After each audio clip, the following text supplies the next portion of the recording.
तर गाईज बघा आता हे बघा इथं किचन वेस्ट एवढं साठलं होतं तर एक पाटीवर साठलं होतं तर काकाला काढायला लावल्या कसं काढलं बघा इसकटल्यासारखं. मला कसं आहे काम परफेक्ट लागतं करायचं पण चांगलं करायचं. ह्यांचं कसं असतं घाईच करायची चिडायचं चिडल्याशिवाय ह्यांना काही कामच होत नाही. हे बघा आता एका साईडला मी काय केलं हे तुम्हाला दाखवते. इथं हे टाकलं आहे आपले चायपत्ती ही पण पाटीवर साठली की मी घेऊन जाते इथनं भरून आणि वर झाडात नाही घालते जरा जरा. आणि इथं किचन वेस्ट एका साईडला तर पाटीवर घालता इथं तर ते आपल्या ह्या झाडातनी पसरलं. हे बघा हे बघा आता ह्यावर का नाही बंबची राख आणायची पाट्या इथं आणता काय खराब होतं आहे. पाय स्वच्छ नाही धुतलं चप्पल बघा किती गंदी झाल्या धुवा की जरा चोळून. वडाप काम करा कमी करत जावं म्हणलं आहे तुम्हाला. चला राख नंतर आंघोळीच्या आधी इथं टाका इसकट आहे पाटीनं आणि मग आता तीच बांधायचं जायचं ना आपल्याला. आहे की राख साठ नाही का त्यात नाही आहे काय नसू द्या मग नंतर बघू ती बांधूया येत आहे. चला कामं ते दिसून येत नाहीत कामं. आणि झाडांना मी काय केलं बाहेरच्या ह्या साईडच्या आणि ह्या साईडच्या दुपारीच पाणी मारलं 3 वाजता. लई वाळल्यासारखी दिसली मला मग म्हणलं आता पाणी घालूया झाडांना. मग बाहेरच्या राहिले की राहून जातं आणि कामात नाही काय होते विसरून जातं आहे. त्यामुळं दुपारचं तिकडं घातलं टेरेसवर घातलं आणि सकाळचं पण टेरेसवर जरा खताचं पाणी घालणारी फर्टिलायझर आपलं लिंबाच्या पाल्याचं आणि बाकीचं जे असतं ना भाजीपाला त्याचं. तर चला आता मी आता ही पाटी एवढी ठेवती इकडं बघा मला दाखवते. असं सकाळची कामं चकाचक केलं आहे घर हे सगळं झालं आहे. मांजराला दूध दिलं हे बघा झोपलं आहे. हे पण ह्यानं पण दुसरा काढला आहे काय तुम्हाला सांगते. विहान सिया गेल्यास ना हे खायचं सोडून दिलं ह्यानं. असं घरातनं कुठं जात नाही पण खायचं सोडून दिलं आहे. चपाती आणि दूध 3 टायमाला देत होती मी. 3 टायमाला हे रडून रडून घ्यायचं भूक लागली की फिरून येणार आणि खाणार. पण आता काय झालं काय ते उदास असतंय आणि भूक लागली तर लवकर खात नाही. झोपून राहिला आता इथं 3-4 तास. मग जबरदस्तीनं आम्हीच दूध नेऊन टाकतोय वाटेत का की चपाती टाकली तर खाणार नाही ना. म्हणजे त्याला भूक नाही आहे का दुसरा काढलाय पोरांचं काय माहीत नाही मला. तर मग आम्ही काय करतोय फक्त दूध देतोय. दूध तर असू दे म्हणलं त्या पोटात ताकद राहील तेवढीच. नाही तर आजारी पडलं तर मग आम्हाला पण करमणार नाही. का की हे आहे सिया विहान गेलं ना हे आहे तर हे सांग आम्ही बोलतोय. झोपा हां ॲडन झोप आता तू. मी आता माझं काम करायला जाते. तुला ध्यान येते माहीत आहे मला सिया विहानचं. सिया विहानचं ध्यान येते ना. ध्यान येतं सिया विहानचं ध्यान येतं आहे. काय करायचं आपण ती गेली आता त्यांच्या घरी. काय करायचं सांग. सिया विहान ॲडन तुम्हाला लय ध्यान करतोय आठवण करतोय तुमची. ॲडन झोप आता तू. आपण सिया विहान आल्यावर तुला दाखवेल मी. तू बघणारच आहे सिया विहान आल्यावर. पण आता थोडे दिवस शाळेत राहणार ना त्यामुळं आता आठवण काढत आपण जगायचं त्यांची. काय होते मुलांची आठवण अशी येते काही तुम्हाला सांगते. मी तर 8-10 दिवस जेवलीच नाही. मला मी इकडं किचनकडे येऊच वाटायचं नाही. मला रडू यायचं आणि ध्यान यायचं एकदम म्हणजे एवढं ध्यान यायचं का सांगते तुम्हाला. तर मी त्यांना ना मला असं वाटायचं की लहानपण जे आहे तर आपल्याला मुलांना बुद्धीचा विकास होत असतो लहानपणी. तर त्यांना छान छान गोष्टी शिकवल्या. तर वर गेलं तर टेरेसवरती माती गोळा करणं मिक्स करणं कोकोपीट किचन वेस्ट मिक्स करणं आणि मला माती भरून आणून देणं. ग्रो बॅग भरणं आणि त्यानंतर ग्रो बॅग भरल्यानंतर त्या झाडांना मी पाणी घालायला लागले. ती दोघं पाणी घालणार मग पाणी घालायचं.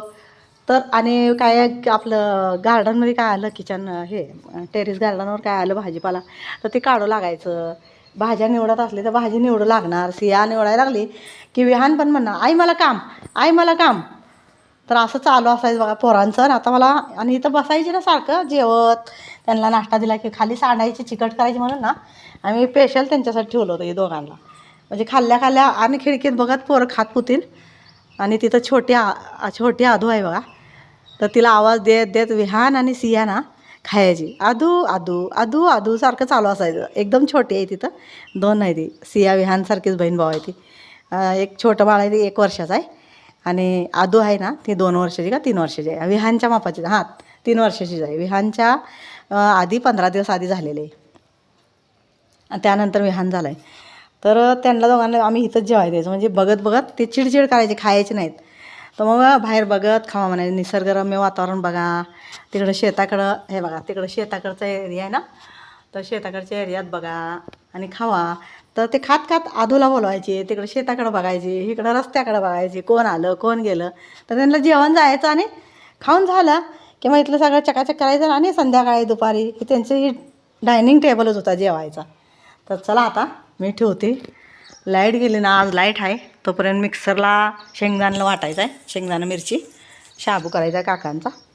आणि आले की म्हणते वाढ वाढ मला, आणि देवपूजा करायची आहे, मम्मी पण आंघोळ करायची आहे, सगळं स्वच्छता केली, झाडांना खत घातला ना बरं वाटतंय जरा, म्हणून म्हणलं चला आता. आणि हे तर तुम्ही बघितलेलंच आहे पोरांनी केलेलं, याला पण 8-10 दिवस पोरांनी एवढं राबल्यात ना, लई राबल्यात, म्हणजे असं ताणभूक हारवूनच करतात पोरं आमचे. काही पण काय काम करायचं असलं ना त्यांना, आणि सगळं स्वतः शिकतात, बघतात शिकतात आणि करायला जातात. का तर 2 रुपये आपलं वाचावं आणि 2 रुपये ते दुसऱ्या कामाला यावं, असं त्यांचं स्वतः प्रयत्न चालू असते. म्हणजे मला कशी सवय होती ना, माझ्या पोरांना लहानपणापासून शिकवले, तशी त्यांनी घेतली पण आणि शिकले पण. तर ह्या दोघांनी शिकल्यामुळं काय झालं, त्यांच्याच कामाला येते.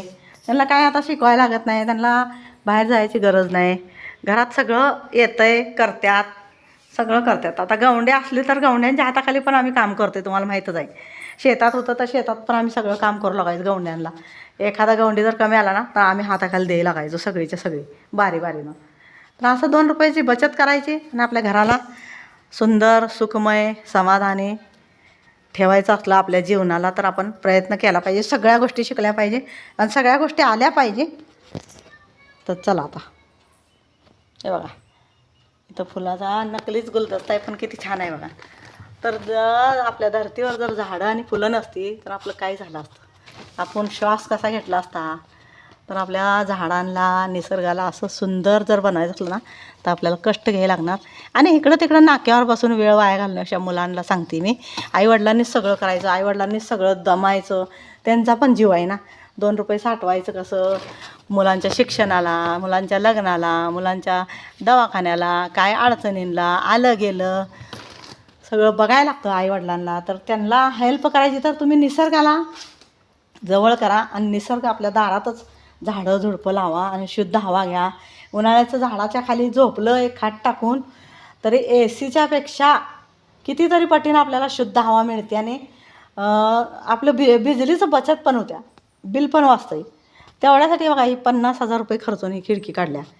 भिंत होती हे फोडली, त्यानंतर लेवल केलं, नंतर गिलावायला म्हणत्या इटा लावून खिडकीची चौक तयार केले, मग नंतर फरशा आणल्या, फरशे चौक तयार केले, तर गवंडी लावून हे सगळं मिळून ना 50,000 रुपये ह्या खिडकीला गेलं आहे. पण असू दे म्हटलं, बिल जर आपल्याला वाचवायचं असलं ना, पंखा जर आपल्याला कमी लावायचा असला ना, तर आपण ह्या गोष्टी केल्याच पाहिजे त्या. आणि आपली जागा आहे ना, असं नाही की दुसऱ्या जाग्यात आहे. तर हे बघा, मी 5 फूट जागा सोडलेली आहे, मी चारी बाजूला ना अशी 5 फूट जागा सोडलेली आहे. हे बघा कशी तिथवर आहे बघा, ते दिसतंय ना तुम्हाला, टॉयलेट बाथरूम. चारी बाजून आपल्याला फिरता येते, चारी बाजून आपल्याला काम करता येते. काय पाईपा फुटल्या जोडल्या तर माणसांना बाहेर जाता कामा नाही, लोकांच्या घरात जावा, लोकांच्या जागेत जावा, लोकांना विनंती करा. त्यापेक्षा आपली जागा आपल्याला पुरेपूर आपल्याला वापर करता येतो आणि आपल्याला जलमभर ती सुख देतं. काय करायचं, वाया जात नसती, तिथं झाडं लावा, असं कंपाऊंड करा, नसलं भिंतीचं तर झाडांचं कंपाऊंड करा. आणि खालच्या अडचण काढली का नाही झाडांच्या, तर खाली पण साप इच्चू काटा बसत नाही आणि मोकळं राहते. आता तुम्हाला दाखवते मी ह्या झाडातनी, हे झाडं पण आम्ही घर बांधताना लावलेले झाडं आहेत. घर बांधत असताना गवंडी इकडं काम करत होती, भिंती चढवायचं चालू होतं, त्यावेळेला मी ही झाडं लावलेली आहेत. नारळाचं आणि हे आंब्याचं नंतर लावलं आहे. पण बाकीची जी फुलांची झाडं होती ना, मला फुलांची झाडं लई आवडतात. तर ही झाडं सगळी ना नर्सरीतनं आणली आणि लावल्यात. तर हे आता तुम्हाला बुड जे दिसतंय ना खाली, ही 5 फूट खाली आहे. आता थोडं घालून माती खत ते आळं भरत आलं आहे. 5 फूट खाली आहे लावलेलं आहे. आता असं वाटतं आहे तुम्हाला की आत्ता लावलं असणार आहे आणि म्हणजे एवढ्यावर लावलं आहे, पण 5 फूट खाली झाडं लावलेलं आहे ते. आणि मग ही मुरुम ही सगळा भरून घेतला आहे. तर असं झाड आता दिसतंय का खाली काय कचरा, हे बघा दिसतोय का तुम्हाला कचरा, खाली फक्त झाडांच्या फांद्या दिसते त्या. आणि म्हणजे खाली झाडांचे बूड दिसतंय. हे बघा सगळ्या झाडांच्या खालचे बूड ठेवल्यात आणि स्वच्छता करत राहायचं. आणि त्याचा जी कचरा निघतो पाचोळा ती पाला ह्या झाडातच टाकायचा आणि काड्या असतात ते आपल्या बंबमध्ये जाते त्या आणि बंबमधली राख आणि आपल्या झाडांना पोटाश म्हणून कामाला येतं. पोटाश म्हणजे राख हे काम करतं आहे की आपल्याला पाचोळा ह्या झाडांना कीड लागत नाही. ह्या जे झाडांची पाला असतात ना ह्या झाडांना कीड लागत नाही राखामुळं. तर राख आपल्या चुलीतली झाडांसाठी लय नंबर 1 काम करतं कीड नाही लागायसाठी. तर चला गाईज आता जाऊया. बाय. घर चकाचक झालेलं दिसत असेल तुम्हाला. सगळं चकाचक करून घेतलं.